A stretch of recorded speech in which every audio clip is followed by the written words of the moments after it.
जो लोग बार बार ये कहते थे कि क्या मंदिर बन जाने से, क्या मंदिर से रोजगार मिलेगा, वही लोग कह रहे हैं कि कुंभ में हमें दुकान क्यों नहीं लगाने दे रहे। ये तो नहीं चलेगा। क्यों लगाना चाहते हो दुकान? जब वहाँ कुछ है ही नहीं तो क्यों लगाना चाहते हो दुकान? वहाँ समोसे की दुकान के लिए क्यों प्राण दिए हो कि हमारी दुकान खुलवा दो समोसे की? क्यों? आप तो कहते थे इनमें कुछ रखा ही नहीं, इससे रोजगार मिलेगा।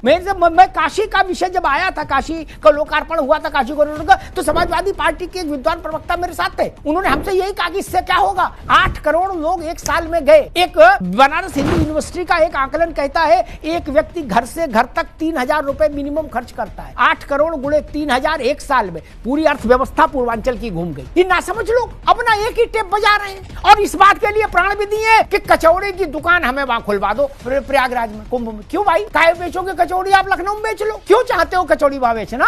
आप तो कह रहे थे हिंदू धर्म से कुछ लेने देना नहीं, इससे व्यापार का कोई लेने देना नहीं। 45 करोड़ लोग हवा खा के आएंगे और हवा खा के चले जाएंगे।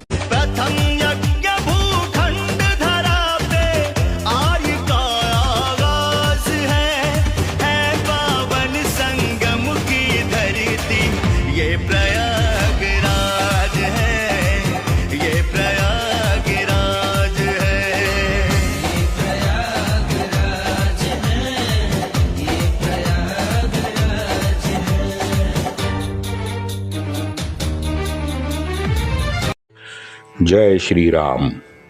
योगेश आनंद कालिका सभी सुनने वालों को प्यार भरा नमस्कार। मित्रों, कल हमने सरलश्कर खान का सुना। ये सरलश्कर खान मुगल सरदार, ये मात्र सत्ताधीशों के हाथ का खिलौना जिंदगी भर बना रहा। आसिफ जहां के विरुद्ध नासिर जंग को भड़काने का काम मुगल का दूसरा सरदार शाहनवाज, जो सरलश्कर खान का साथीदार भी था। मूलतः ये शाहनवाज आसिफ जहां के साथ ही मुगल सल्तनत ने दिल्ली से भेजा हुआ था। आसिफ जहां का साथी था।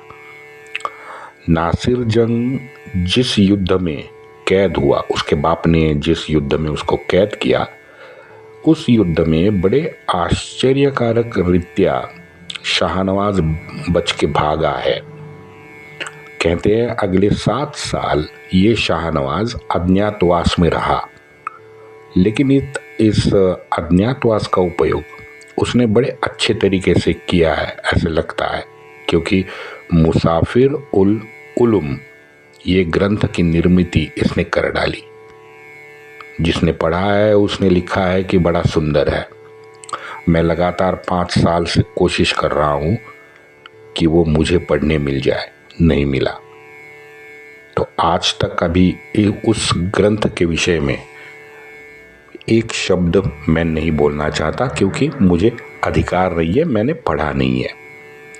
ये जो शाहनवाज खान था, ये व्यक्तिशः बूसी विरोधी था, सामान्य बात है।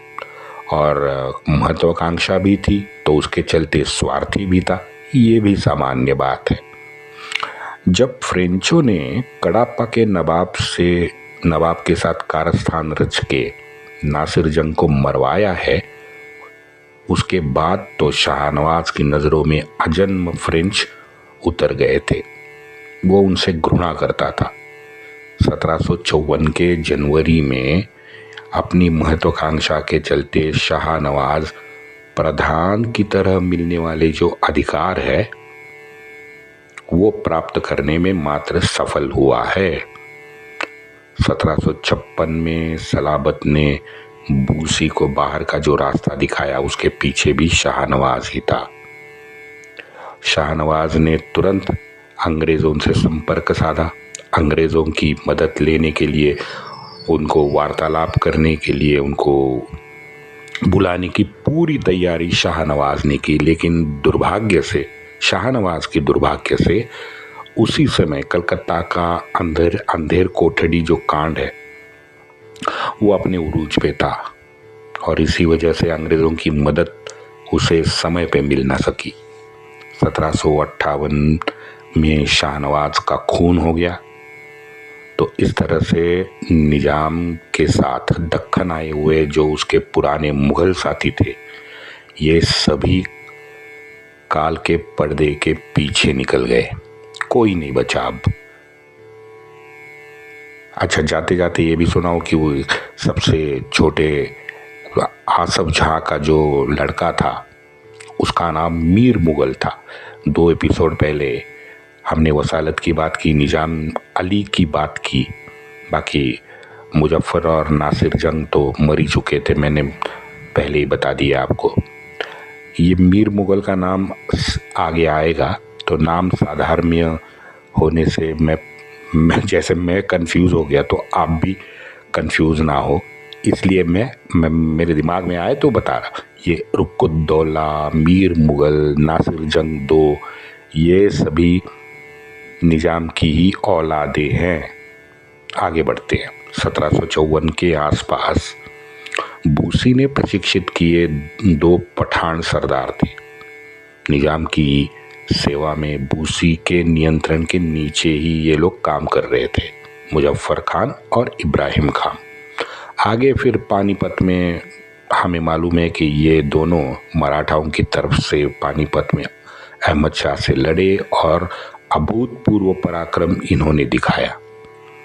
निजाम की दरबार में और प्रमुख सरदारों के पास नाना ने अपने वकील रखे थे। इससे ये अंदाज़ा होता है कि मराठाओं का सचमुच 1752 से कारोबार बहुत बड़ा था और पूरे भारत भर प्रभाव उनमें उन्होंने डाला था।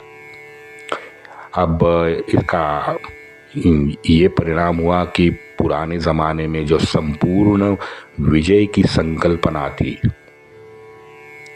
इसकी जगह संधि और करारों ने ले ली थी, क्योंकि अर्थकारण केंद्र में आया था।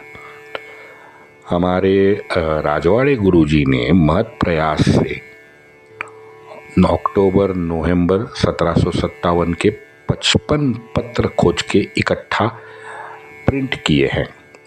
मात्र 2 महीने में 55 पत्र है। ये सब वकीलों के पत्र है। अब वकीलों के पत्र है तो निश्चित है कि नाना ने भी उनको उत्तर तो दिए होंगे। 60 दिन में 55 पत्र, आप अंदाज़ा लगाओ। और 1757 की मैं बात कर रहा हूँ। मराठाओं का प्रभाव पूरे भारत वर्ष पे था, ये इसका सबूत है, क्योंकि सभी जगह से, अलग अलग जगह से ये 55 पत्र आए हैं।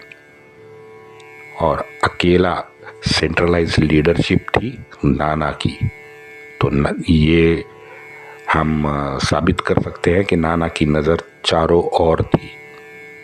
नाना स्वराज्य को लगातार आगे बढ़ाने में अकंठ डूबा था काम में। 1753 से 1756 मोटा मोटी फिर एक बार यहाँ दक्षिण में माहौल थोड़ा ठंडा था, दक्षिण में यानी निजाम के क्षेत्र में, क्योंकि अंदरूनी झगड़े बहुत चल रहे थे। 1756 के पहले तिमाही आपको सावनौर का युद्ध हुआ, बताऊंगा उसके बारे में। मराठाओं ने निजाम को प्रत्यक्ष मदद निजाम की ली है, क्योंकि नाना ने, जैसे मैंने कहा, करार किया था। अगले वर्ष 1757 की सिंदखेड़ की लड़ाई, ये दोनों एक साल में निजाम और मराठे फिर दोनों आमने सामने भिड़ गए। 27 अगस्त से 2 जनवरी 1758 तक ये सिंदखेड़ की लड़ाई चढ़ी है। तकरीबन आप कह सकते हो 4 महीने ये लड़ाई चली। इसके तुरंत बाद पेशवा ने बड़ा हमला बोला, जिसे उदगीर का संग्राम कहते हैं।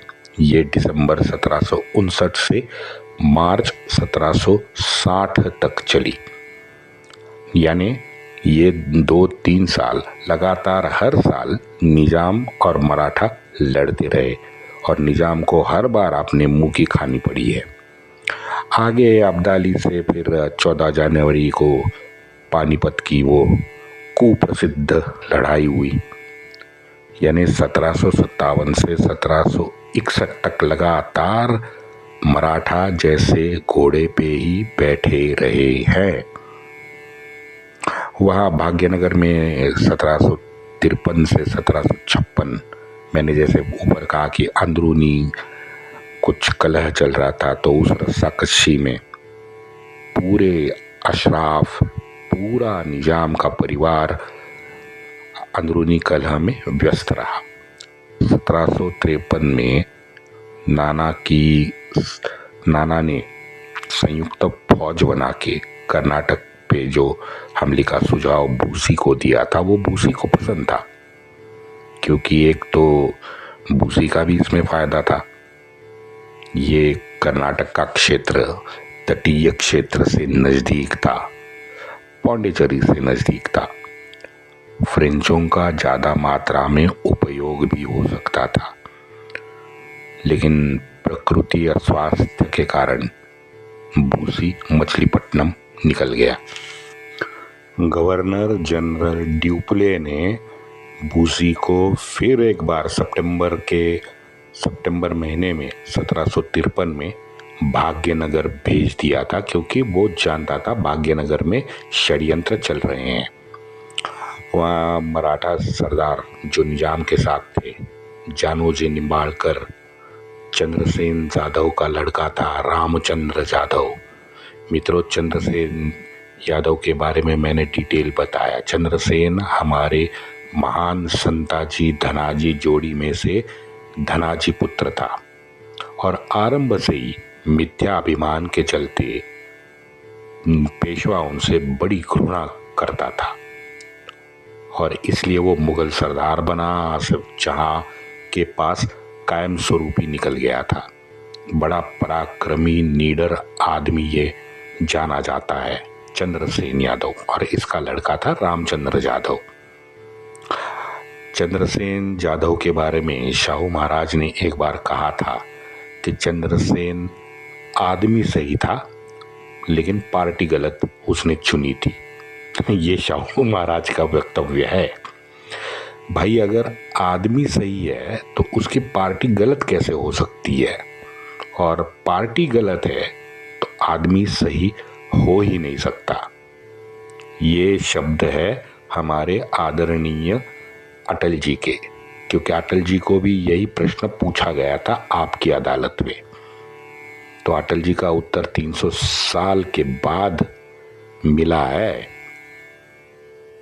प्रश्न का उत्तर, प्रश्न भी वही था, उत्तर भी वही था। है ना मजे की बात। इतिहास कभी भूलने नहीं देता, ये सच बात है मित्रों। बूसी भी अब पेशवा के वकील से हैदराबाद में मिला, भाग्यनगर में, और खुल के बूसी ने बात की है। वकील लिखता है, बूसी ने स्वयं की आंतरिक इच्छा बताई, धर्म को बीच में बूसी ले आया। ये अब्राहमिक लोग तो हमेशा धर्म को बीच में ही लाते हैं। मुगलों को लबाड़ यानी मक्कार बूसी ने कहा है, और भी गालियां दी।